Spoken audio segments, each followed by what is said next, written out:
Hello friends, आज हम लोग पुलिस कमिश्नरेट सिस्टम के विषय में चर्चा करेंगे। क्या है पुलिस कमिश्नरी प्रणाली? आज का हमारा टॉपिक है पुलिस कमिश्नरी प्रणाली। पुलिस कमिश्नरी प्रणाली। Police commissionerate system.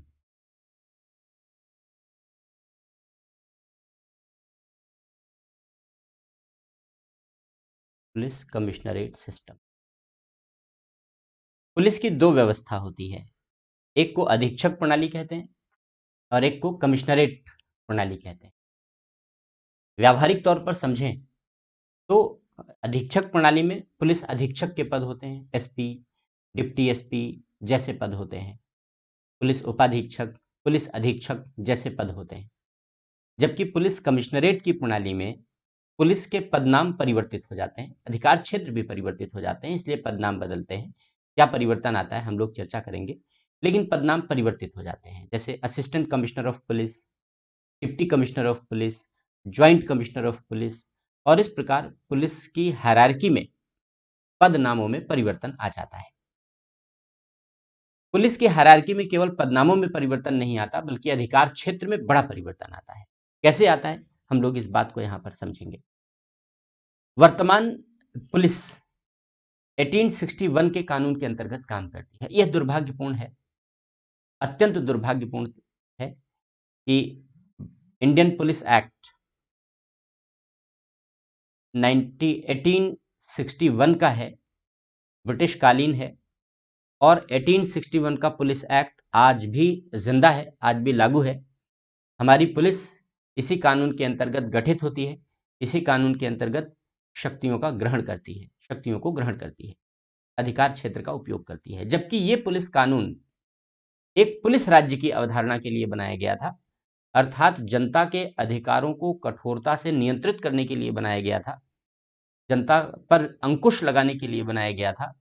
जबकि अब कल्याणकारी युग है, कल्याणकारी राज्य की अवधारणा है, जहां पुलिस का उद्देश्य जनता को नियंत्रित करना नहीं, बल्कि पुलिस का उद्देश्य जनता का जनता के हितों का संरक्षण करना है, जनता को सुरक्षा प्रदान करना है और शांति और सद्भाव बनाए रखने में सहयोग देना है। तो उद्देश्यों में आमूलचूल परिवर्तन आ चुका है, किंतु कानून पुराना है। यह दुर्भाग्यपूर्ण है। फिलहाल यह एक अलग मैटर है पुलिस रिफॉर्म का, हम लोग अलग से इसकी चर्चा करेंगे। अभी चर्चा करते हैं पुलिस कमिश्नरी प्रणाली की। तो इस पुलिस एक्ट के अंतर्गत पुलिस की अधीक्षक प्रणाली निर्मित की गई है, या यूं कहें कि पुलिस की परंपरागत प्रणाली निर्मित की गई है। तो चाहे आप उसे परंपरागत कहें या उसे आप अधीक्षक प्रणाली कहें, क्योंकि यही प्रणाली पुलिस एक्ट 1861 में निर्मित की गई है। ये सुपरिंटेंडेंसी सिस्टम है, ये सुपरिंटेंडेंसी सिस्टम है। इस सिस्टम के अंतर्गत पुलिस पर दोहरा नियंत्रण होता है। पुलिस दोहरे नियंत्रण में कार्य करती है, डुअल कंट्रोल में काम करती है। एक तो इंटरनल कंट्रोल होता है और दूसरा एक्सटर्नल होता है। एक इंटरनल होता है, दूसरा एक्सटर्नल होता है। जो इंटरनल कंट्रोल है, जो पुलिस का आंतरिक नियंत्रण है, वो पुलिस के द्वारा किया जाता है, पुलिस द्वारा, पुलिस के वरिष्ठ अधिकारियों के द्वारा, बड़े अधिकारियों के द्वारा। जैसे जिले में पुलिस अधीक्षक है, तो जिले का पुलिस अधीक्षक जिले की पुलिस को नियंत्रित करता है, लेकिन नियंत्रण का दायरा बहुत सीमित होता है। वह केवल और केवल पुलिस बल में अनुशासन बनाए रखने, पुलिस बल को चुस्त दुरुस्त रखने के लिए ही नियंत्रण करता है, बाकी नियंत्रण उसका नहीं होता। पुलिस का उपयोग कैसे किया जाएगा, पुलिस का उपयोग कैसे किया जाएगा, कब लाठीचार्ज की जाएगी, कब फायरिंग की जाएगी, कब दंगे को नियंत्रित करने के लिए कोई कार्यवाही की जाएगी, इत्यादि, इस प्रकार के पुलिस बल के प्रयोग के विषय में पुलिस अधिकारी के द्वारा निर्णय नहीं लिया जा सकता। पुलिस बल के प्रयोग के विषय में निर्णय मजिस्ट्रेट के द्वारा लिया जाएगा, मजिस्ट्रेट निर्णय लेगा। ये एग्जीक्यूटिव मजिस्ट्रेट होता है, ये एग्जीक्यूटिव मजिस्ट्रेट होता है, कार्यकारी मजिस्ट्रेट होता है। कार्यकारी मजिस्ट्रेट निर्णय लेगा कि पुलिस बल का उपयोग कैसे होगा। कार्यकारी मजिस्ट्रेट का आशय ऐसा मजिस्ट्रेट जिसे दंड प्रक्रिया संहिता की निरोधक धाराओं को प्रयोग करने का अवसर दिया गया हो, जैसे जिलाधिकारी है, ये एग्जीक्यूटिव मजिस्ट्रेट है, एसडीएम है, एडीएम है, ये सब एग्जीक्यूटिव मजिस्ट्रेट हैं। तहसीलदार, नायब तहसीलदार, इन लोगों को भी कुछ मजिस्ट्रेट की पावर दे दी जाती हैं आवश्यकता अनुसार। तो डीएम, एसडीएम, ये सभी एग्जीक्यूटिव मजिस्ट्रेट के एग्जाम्पल हैं। इन मजिस्ट्रेट को पुलिस के उपयोग का अधिकार दिया गया है कि पुलिस बल का उपयोग कैसे होगा, यह निर्णय स्वयं पुलिस नहीं कर सकती, बल्कि पुलिस बल का उपयोग कैसे होगा यह निर्णय मजिस्ट्रेट करेगा, और मजिस्ट्रेट के निर्णय के आधार पर ही पुलिस बल का प्रयोग किया जाएगा। और इस प्रकार पुलिस हमेशा दोहरे नियंत्रण में काम करती है, पुलिस अधीक्षक प्रणाली के अधीन। स्वाभाविक सी बात है, यह पुलिसिंग सिस्टम को वीक कर देता है। और दूसरी बात, यह कानून व्यवस्था का दायित्व, लॉ एंड ऑर्डर का दायित्व, यह मजिस्ट्रेट को सौंपता है। जिले का जो सबसे बड़ा मजिस्ट्रेट है वो जिलाधिकारी है, इसलिए जिले मजिस्ट्रेट की सारी पावर उसमें निहित होती हैं, एग्जीक्यूटिव मजिस्ट्रेट की सारी पावर उसमें निहित होती हैं, और यही कारण है कि वह जिले में कानून व्यवस्था का रखवाला होता है, जिले में कानून व्यवस्था का संरक्षक होता है। कानून व्यवस्था का अर्थ होता है लॉ एंड ऑर्डर एडमिनिस्ट्रेशन। सबसे इफेक्टिव जिम्मेदारी है जिलाधिकारी की, सबसे आकर्षक जिम्मेदारी है law and order administration. Law and order administration का मतलब क्या है? दो बातें हैं, एक एडमिनिस्ट्रेशन ऑफ लॉ और दूसरा administration of order, known as law and order administration. कानून का प्रशासन, व्यवस्था का प्रशासन मिलकर बनता है कानून व्यवस्था प्रशासन। कानून के प्रशासन का अर्थ है इन्फोर्समेंट ऑफ लॉ, कानूनों का बेहतर तरीके से क्रियान्वयन करना। जितने भी कानून बनाए गए हैं संघ की सरकार के द्वारा, राज्यों की सरकार के द्वारा, इसका बेहतर तरीके से क्रियान्वयन किया जाए। और व्यवस्था का प्रशासन, ऑर्डर एडमिनिस्ट्रेशन, व्यवस्था के प्रशासन का आशय है समाज में शांति और सौहार्द बनाए रखा जा सके। इन दोनों को मिलाकर बनता है लॉ एंड ऑर्डर एडमिनिस्ट्रेशन। यह जिलाधिकारी की सबसे आकर्षक शक्ति है, यह मजिस्ट्रेट की पावर है, और यह सुपरिंटेंडेंसी सिस्टम में जिलाधिकारी को सौंपी गई होती है। तो सुपरिंटेंडेंसी सिस्टम में पुलिस हमेशा दोहरे नियंत्रण में काम करती है, इसलिए इसे वीक पुलिसिंग हम कह सकते हैं, क्योंकि पुलिस के पास स्वयं यह अधिकार नहीं होता कि वह पुलिस बल के उपयोग के विषय में कोई निर्णय ले सके। धारा 144 लागू करना, लाठीचार्ज करना, फायरिंग का आदेश देना, भीड़ को तितर बितर करने का आदेश देना इत्यादि, ये सारे अधिकार मजिस्ट्रेट में निहित होते हैं। स्वाभाविक सी बात है कि यह बड़े क्षेत्रों में, बड़े जिलों में कानून व्यवस्था संबंधी अनेक चुनौतियां उत्पन्न करता है। विगत वर्षों में कानून व्यवस्था की समस्याएं अत्यंत गंभीर रही हैं। अगर मैं यह कहूं कि आज देश का कोई भी जिला ऐसा नहीं है जो अपराध मुक्त है, जहां कानून व्यवस्था की स्थिति बहुत बेहतर है, बहुत अच्छी है, तो यह अतिशयोक्ति होगी, क्योंकि कोई भी जिला ऐसा नहीं पूरे देश में, कोई भी जिला ऐसा नहीं पूरे देश में जो कानून व्यवस्था के संदर्भ में आदर्श स्थिति में विद्यमान हो, एक अच्छी स्थिति में विद्यमान हो, जहां अपराध शून्य हो, जहां शांति और सौहार्द का एक अच्छा वातावरण हो। इसका अर्थ यह है कि हमारे पब्लिक सर्वेंट, जिनके ऊपर कानून और व्यवस्था की संभालने की जिम्मेदारी रही है, वे भली भांति इस जिम्मेदारी का निर्वाह नहीं कर सके हैं और नहीं कर रहे हैं। लॉ एंड ऑर्डर का वीक होना यह अधिकारियों की दृढ़ इच्छा शक्ति की कमजोरियों का प्रदर्शन करता है, क्योंकि अगर लॉ एंड ऑर्डर अच्छा नहीं होगा तो प्रशासन और शासन की गुणवत्ता के संवर्धन की कल्पना कदापि नहीं की जा सकती। इसलिए अगर हम लॉ एंड ऑर्डर को नहीं सुधार सकते, कानून व्यवस्था को बेहतर नहीं बना सकते, तो राष्ट्र के विकास की कल्पना नहीं कर सकते, सुशासन के लक्षणों की, अच्छे शासन के लक्षणों की कल्पना नहीं कर सकते। और लॉ एंड ऑर्डर एडमिनिस्ट्रेशन को मेंटेन करना चुनौतीपूर्ण रहा है। लॉ एंड ऑर्डर एडमिनिस्ट्रेशन और पुलिस दोनों स्टेट लिस्ट के सब्जेक्ट हैं। दोनों राज्य सरकारों को सौंपे गए हैं, राज्य सरकारों की जिम्मेदारी है। लेकिन विभिन्न प्रकार की चुनौतियों को ध्यान में रखते हुए यह सिफारिश की जाती रही कि पुलिसिंग को मजबूत बनाया जाए, क्योंकि जब तक लॉ एंड ऑर्डर अच्छा नहीं होगा तब तक राष्ट्र के सर्वांगीण विकास की कल्पना नहीं की जा सकती, अच्छे शासन की, अच्छे प्रशासन की कल्पना नहीं की। और जब तक पुलिसिंग स्ट्रांग नहीं होगी तब तक लॉ एंड ऑर्डर अच्छा नहीं होगा। इसलिए पुलिसिंग को स्ट्रांग बनाने के लिए अलग अलग सुझाव दिए जाते रहे हैं। Community policing, police commissionerate system, ratio people और पुलिस के रेशियो को सुधारना इत्यादि। तो अलग अलग बातें हैं, उन सब मुद्दों को अलग अलग चर्चा करेंगे। यहाँ पर हम लोग पुलिस कमिश्नरेट की चर्चा करेंगे। जब धर्मवीर आयोग बनाया गया, ये भारत में राष्ट्रीय पुलिस आयोग के नाम से जाना जाता है। धर्मवीर आयोग, राष्ट्रीय पुलिस आयोग कहते हैं इसे।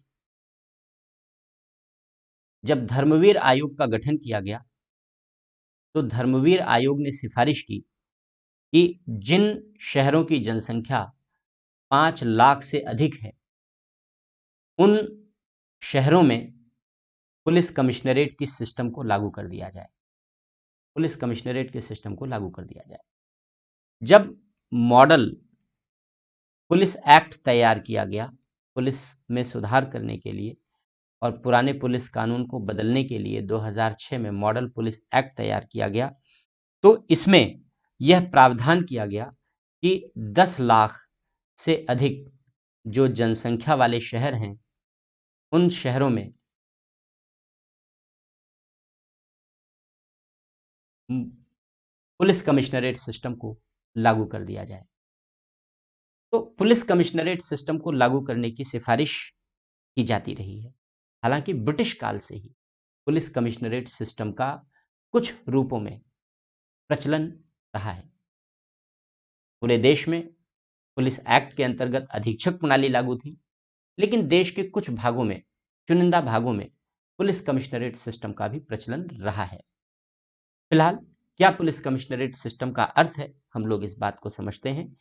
जब पुलिस कमिश्नर प्रणाली लागू की जाती है, पुलिस कमिश्नरेट सिस्टम लागू किया जाता है, तब पुलिस कमिश्नर प्रणाली में पुलिस के पास मजिस्ट्रेट पावर आ जाती है।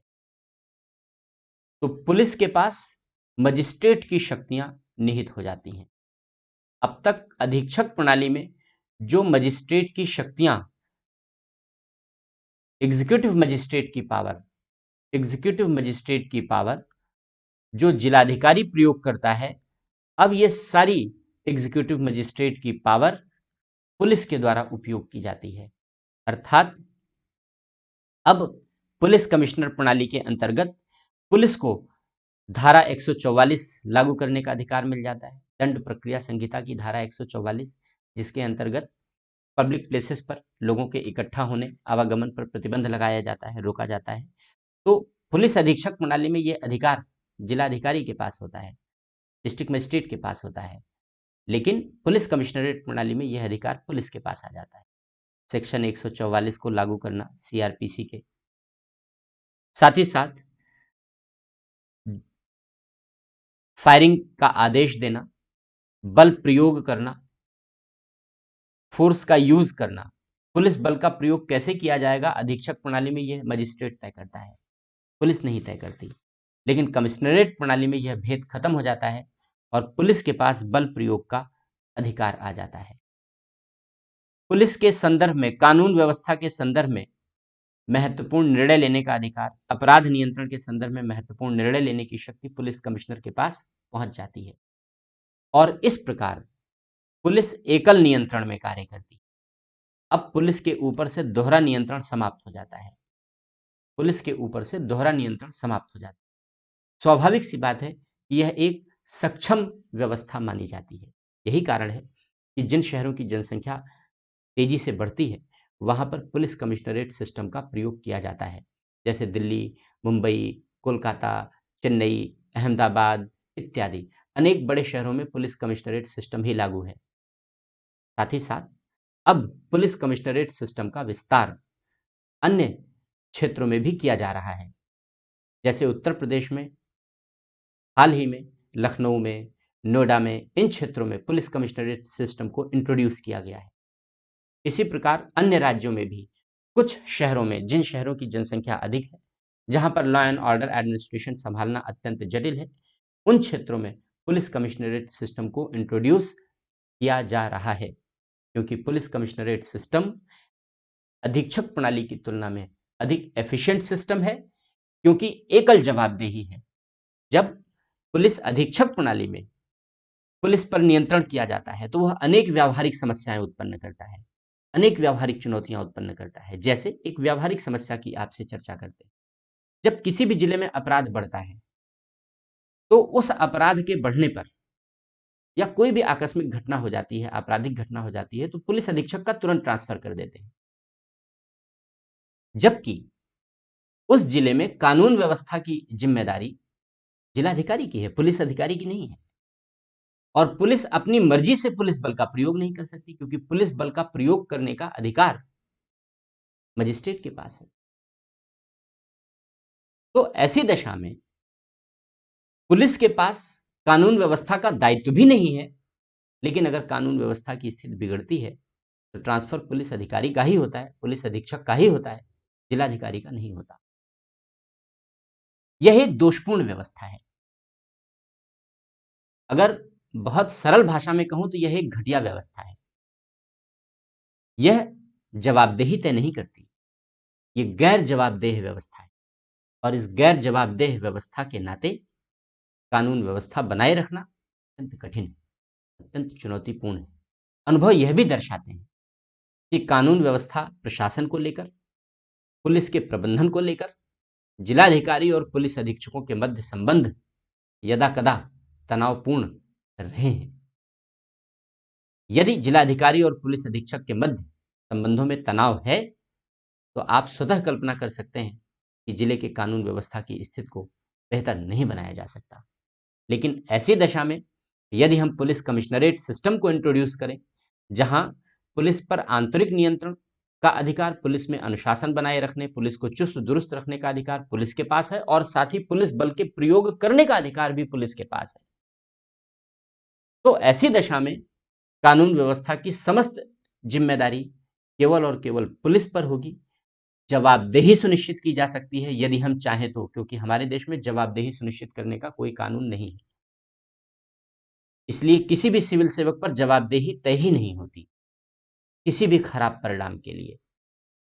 यह एक बुरी व्यवस्था है, यह एक खराब व्यवस्था है, परिवर्तन की आवश्यकता है। फिलहाल परिवर्तन की गति अत्यंत मंद है, अत्यंत धीमी है। लेकिन इस पुलिस कमिश्नरेट सिस्टम में हम पुलिस अधिकारियों की जवाबदेही तय कर सकते हैं, अकाउंटेबिलिटी तय कर सकते हैं। दोहरे नियंत्रण में अकाउंटेबिलिटी तय करना बहुत कठिन है, लेकिन सिंगल कंट्रोल में, यूनिटरी कंट्रोल में जवाबदेही तय करना बहुत आसान है।